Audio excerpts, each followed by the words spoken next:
I fired the tutor because he keeps using my office. I'm a single mom with a 10-year-old son and I needed help because my work schedule is crazy. So I hired this live-in tutor named Marcus about 6 months ago.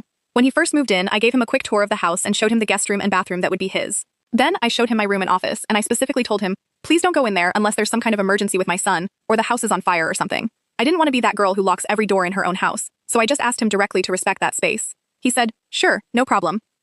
For the first few weeks, everything seemed fine. Marcus was good with my son, and the house stayed clean, and I could focus on work without stressing. But then, I started noticing weird things.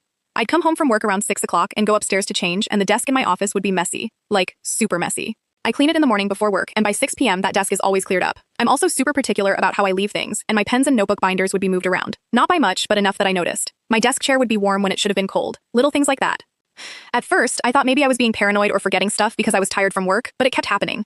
Every few days I'd come home and my office would have signs that someone had used it. I didn't want to jump to conclusions, so I started paying closer attention. I'd take a mental picture of exactly how I left everything in the morning, and sure enough, when I got home, things would be different. Then, about 2 months ago, I came home and went straight to my office, and there was trash in the waste bin, and a used wrapper just sitting there on the table. I'm not crazy or anything, but that really got to me because it confirmed what I already suspected. He'd been using my office this whole time. I tossed the wrapper and washed my hands, and then I went downstairs where Marcus was making dinner.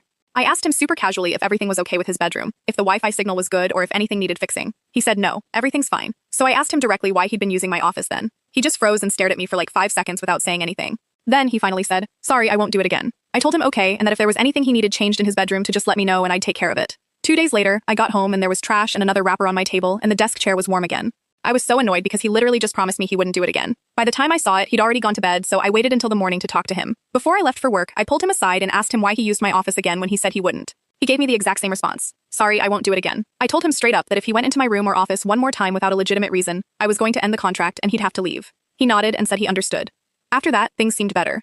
I kept checking when I got home and nothing seemed off. My office looked exactly how I left it every morning. I thought about just locking my door, but honestly, I wanted to see if he'd actually respect what I asked. It felt like a test, and for a few weeks he passed. Everything was back to normal. Then this past Saturday, I took my son to the park in the morning. The plan was to go run errands after, but my son got really cranky and started crying, so I just decided to head home early. We walked through the front door and I immediately heard a door close upstairs. Then I heard footsteps across the hallway, then another door opening and closing.